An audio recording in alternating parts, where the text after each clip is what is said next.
అందరికీ నమస్తే. నా పేరు శ్రీకాంత్. ఫస్ట్ టైం మీరు మన ఛానల్ చూస్తుంటే సబ్స్క్రైబ్ చేస్తారని మనస్ఫూర్తిగా కోరుకుంటున్నా. ఇక ఆ విషయంలోకి వెళ్తే ప్రొఫెసర్ నాగేశ్వరరావు విషయం ఇడిదిరిగి మొత్తం తెలంగాణలో యువత తమ గళాన్ని తమ గొంతుని వినిపిస్తున్నారు. కొంతమంది పెయిడ్ ఆర్టిస్టులతోటి చిల్లర బ్యాచ్లతోటి ప్రొఫెసర్ నాగేశ్వరరావు గారు పెట్టినటువంటి సభలో ఒక రాష్ట్ర ముఖ్యమంత్రి గారిని ఉప ముఖ్యమంత్రి గారిని వాళ్ళు మాట్లాడినటువంటి మాటలు మొత్తం తెలంగాణలో ఉన్నటువంటి చాలామంది యువత బయటకు వచ్చి వీళ్ళు మాట్లాడిన మాటలు కేవలం తెలంగాణకి రాష్ట్రానికి కానీ తెలంగాణ ప్రజలకు కానీ ఎటువంటి సంబంధం లేదు అని చెప్పేసి మాట్లాడారు. అట్లాగే ఫస్ట్ టైం తెలంగాణలో జనసేన పార్టీకి సంబంధించినటువంటి కొంతమంది యంగ్స్టర్స్ ఒక ప్రెస్ మీట్ పెట్టేసి అద్భుతంగా మాట్లాడటం, ఆ మాటలు వెనకాల తర్వాత ఇప్పుడు 1 by 1 అందరూ బయటకు వచ్చేసి ఇప్పటిదాకా ఏమోలే మనం మాట్లాడితే తెలంగాణ అస్తిత్వానికి మనమేమైనా వ్యతిరేకం అనుకుంటారేమో అనుకున్నారు. కానీ వీళ్ళు చేస్తున్నటువంటి గలీజ్ దందా, ఎందుకంటే నిన్న మాట్లాడిన వాళ్ళు ఒక్కొక్కరిని చూడాలి. ఎవడో బక్స్ అన్న ఎవడో ఒకరు మాట్లాడాడు. ఆడు ఏం మాట్లాడుతున్నాడు? కనీసం ఆడు గంజాయి కొట్టి తాగి మాట్లాడినాడు కూడా అంత దారుణంగా మాట్లాడరు. అరే మీరు ఉద్యమకారులు ఎలా అయ్యారు? ప్రజాకవులు ఎలా అయ్యారు? అసలు మీరు ఏం నడుపుతున్నారు? మీకు ఏమైనా కనీసం ఒంటి మీద సోయి నడుపుతున్నారా భయ్? ఏమన్నా ఏం మాట్లాడుతున్నారు కనీసం? సరే, ఇప్పుడు మీ అందరి ముందు ఒక అద్భుతమైన వీడియో చూపిస్తా. ప్రొఫెసర్ నాగేశ్వరరావు, తెలంగాణకు నువ్వేం చేశావు? తెలంగాణ కోసం నువ్వేం చేశావు? తెలంగాణ బిడ్డల కోసం నువ్వేం చేశావు?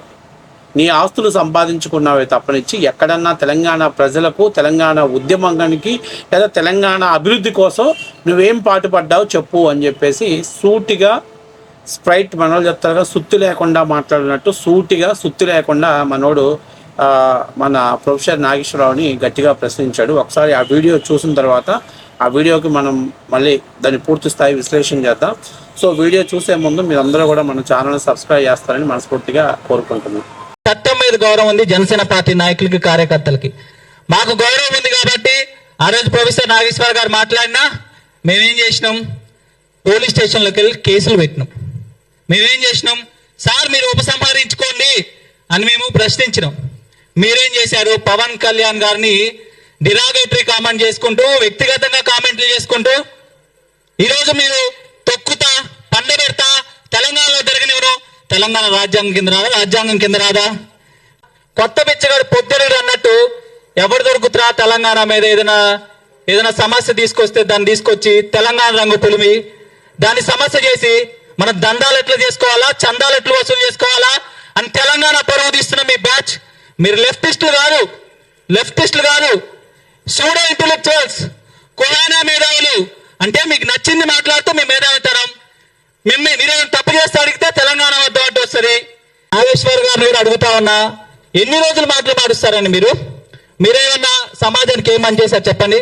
మీ విశ్లేషణలో డబ్బుల కోసం చేస్తున్నారు. మీకు మీడియా ఛానల్ డబ్బులు ఇవ్వట్లేదా? మీ యూట్యూబ్ ఛానళ్లలో వీడియోలు పెడుతున్నారు, మీకు రెవెన్యూ రావట్లేదా? విద్యార్థులకి, జర్నలిస్టులకి మీరు ఏమైనా పాఠాలు చెప్తున్నారు? యూట్యూబ్లో రెవెన్యూ ఎట్లా పెంచుకోవాలి, యూట్యూబ్లో డబ్బులు ఎట్లా సంపాదించుకోవాలి, అది పెంచుకుంటారా? పవన్ కళ్యాణ్ గారు మనకు స్టేట్మెంట్ ఇచ్చారు చాలా గొప్పగా. పాత తరం స్వాతంత్ర నాయకులు చెప్పినట్టు, ఉద్యమ నాయకులు, నేను పార్టీ సీఎం అవటానికి పెట్టలేదు, ప్రజలకు సేవ చేయడానికి పెట్టాడు. అంటే అర్థమేంటి? ప్రజలకు సేవ చేస్తే సీఎం నాకు వాళ్ళే ఇస్తారు, నా ప్రియారిటీ ప్రజలకు సేవ చేయటం, సీఎం అవటం కాదని చెప్పిండు. ఏనేమంటాడు? సీఎం అవటానికి పార్టీ పెట్టకపోతే ఎందుకు పెట్టినావయ్యా? మఠం అనేది, సత్రం అనేది అడుగుతారు. నువ్వు మేధావి అని అడుగుతున్నా, నేను నీకు ఎథికల్ వాల్యూస్ ఉన్నాయని అడుగుతున్నా. అలాంటి గొప్ప వ్యక్తి చెప్పినప్పుడు చాలా గొప్ప శభాష్ అని చెప్తారా? నువ్వు పార్టీ సీఎం అవటాన్ని పెట్టకపోతే మూసేమని చెప్తారా? అది నీ మేధావితనం నాగేశ్వర్ అని చెప్తా ఉన్నా.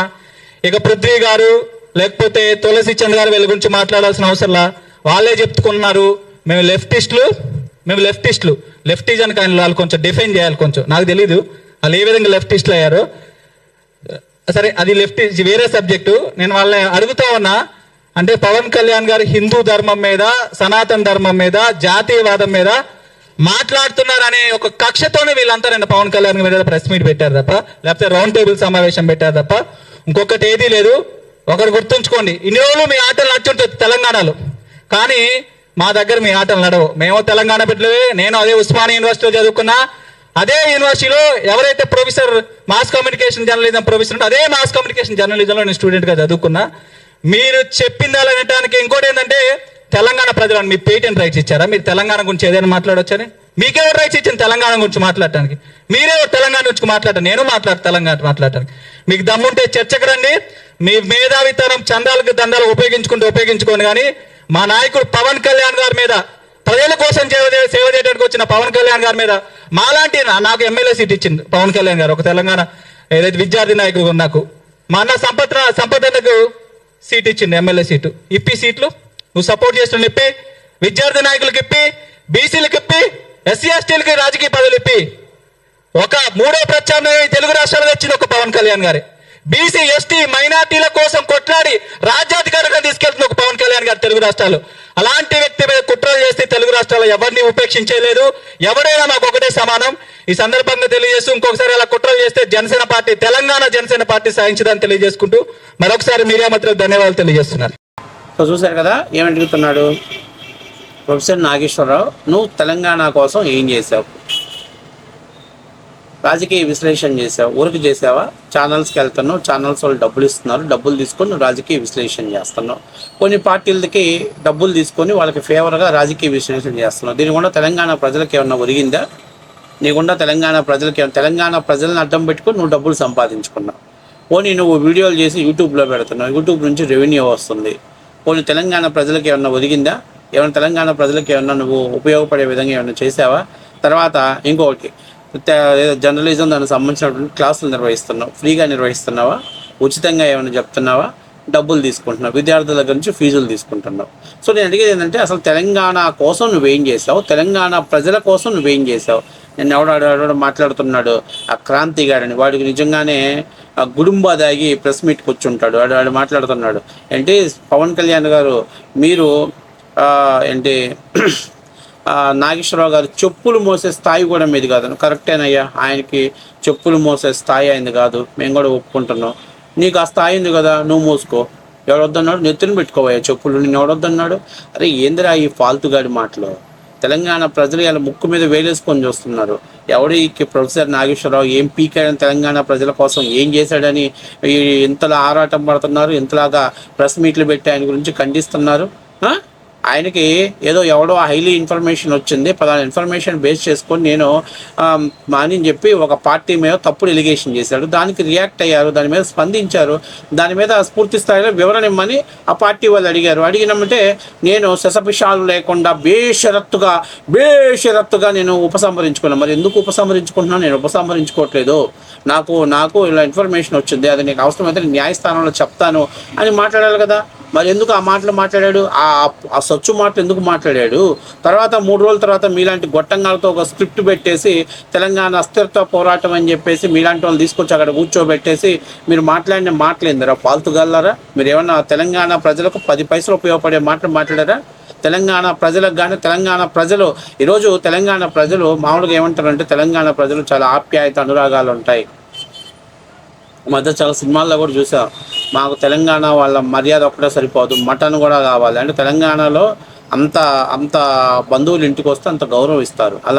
అలాంటి వాళ్ళు, అలాంటి ప్రదేశంలో ఉన్న తెలంగాణ ప్రజల్లో మీలాంటి లఫుట్టుగాళ్ళు ఈరోజు మీరు మాట్లాడిన మాటలు చూస్తే, అవురా తెలంగాణలో ఇంత పాల్తుగాళ్ళు ఉన్నారా అనే పరిస్థితికి వచ్చేసింది.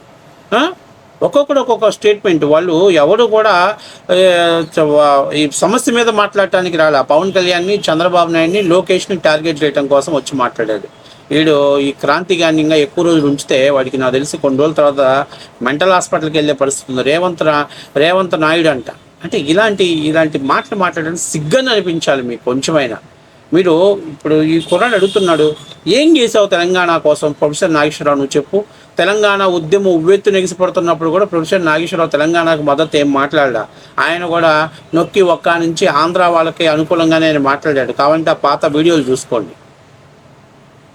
తెలంగాణ ఉద్యమం ఎగిసిపడుతున్న సమయంలో కూడా ఇవాళ అలాంటి వ్యక్తిని తెలంగాణ చెప్పులు మోయటానికి కూడా పవన్ కళ్యాణ్ పనికిరాడు. ఆడవాడంట లిల్లీ పుట్ అంట, నువ్వేరా ఐస్ పుట్టా? నువ్వు ఎంతమంది ఐస్ పుట్లు చేసావరా? ఎర్రి పువ్వా? అంటే నేను చెప్పేది అదే, ఎవడైనా గౌరవం ఇచ్చిపుచ్చి మాట్లాడుకోవాలి. ఏం జర్నలిస్టులు మాట్లాడుతున్నారు? ఏమైనా జర్నలిస్ట్ లాగా ఉన్నారా మీరు? అదే చూస్తే ఎవడన్నా మీలో ఎవడన్నా జర్నలిస్టులు చేసే మొహాల్లాగా ఉన్నాయంటారా మీవి? మెట్రో రైల్వే స్టేషన్లో పిక్ పాకెటర్ లాగా ఉన్నారు, జేబులు కొట్టేసి నా కొడుకులు లాగా ఉన్నారు. ఒక్కడన్నా జర్నలిజం చేసేటువంటి లక్షణాలు ఉన్నటువంటి వాళ్ళు ఎవడు కనిపించిన. కాబట్టి మీకు దమ్ముంటే మీరు విశ్లేషణ చేయండి. ఇదిగో తెలంగాణ కోసం ప్రొఫెసర్ నాగేశ్వరరావు ఇచ్చేసాడు, దాని గురించి ఆ కుర్రాడు అడిగిన దానికి సమాధానం చెప్పండి. అంతేగాని ఈ బెప్పం మాటలేంది, ఈ అతి మాటలేంది, ఈ హెరిటేజ్ పాలని బ్యాన్ చేసేస్తాం, లేకపోతే ఫార్మా కంపెనీలను తరిమి కొట్టేస్తాం, రేపు ఐటీ కంపెనీలను తరిమి కొట్టేస్తాం, రేపు ఆంధ్ర ఫ్యాక్టరీలను తోలేస్తాం, లేకపోతే ఆంధ్ర పెట్టుబడులు పెట్టొద్దు, ఆంధ్ర పీజీ సెంటర్లను ఖాళీ చేస్తాం, తర్వాత ఏం చేస్తారు నాకు అర్థం కావట్లే. ఈరోజు ఆవిడ అమెరికా నుంచి ఒకడు మాట్లాడాడు, వీడి బతకడానికి అమెరికాకు పోయాడు, కానీ తెలంగాణలో మాత్రం చంద్రబాబు నాయుడు ఉండకూడదంట. నాకు అర్థం కావట్లే, నువ్వేంటి పోయావమ్మా అమెరికాకి? అక్కడ కాకుండా ఇక్కడే ఉండొచ్చు కదా. మీరేం బతకడానికి భవిష్యత్తు బంగారు బాటలు వేసుకోవడానికి తెలంగాణ వీడి అమెరికా వెళ్ళిపోయారు. మిగతా వాళ్ళు ఎవరు కూడా తెలంగాణ రావడానికి లేదు, తెలంగాణలో ఉండటానికి లేదు. ఏం తెలంగాణ మీ అయ్యా జాగిరానా? కాదుగా. తెలంగాణ అనేది భారతదేశంలో అంతర్భాగం. తెలంగాణ ఏం పాకిస్తాన్ కాదు, బంగ్లాదేశ్కి ఏమన్నా వచ్చినటువంటి భాగమేం కాదు. తెలంగాణ కూడా భారత్లో ఒక అంతర్భాగం. ఉన్నటువంటి రాష్ట్రాలన్నింటిలో ప్రతి పౌరుడు స్వేచ్ఛగా ఉండేటువంటి హక్కు ఉంది, మాట్లాడే హక్కు ఉంది. కాకపోతే మీలాంటి వాళ్ళు బతుకు తెరువు కోసం పూట రాష్ట్రాన్ని అడ్డం పెట్టుకునేటువంటి బిచ్చగాళ్ళు. కాబట్టి బీ కేర్ఫుల్, చాలా జాగ్రత్తగా ఉండండి. ఈరోజు తెలంగాణ యువత బయటకు వచ్చి ప్రశ్నిస్తుంది. మిమ్మల్ని రేపే ఎల్లుండి మిమ్మల్ని తరిమి కొడతారు. అక్కడ ఉన్న వాళ్ళంతా కూడా పెయిడ్ ఆర్టిస్టులతో పెట్టినటువంటి సమావేశాలే, కాబట్టి బీ కేర్ఫుల్.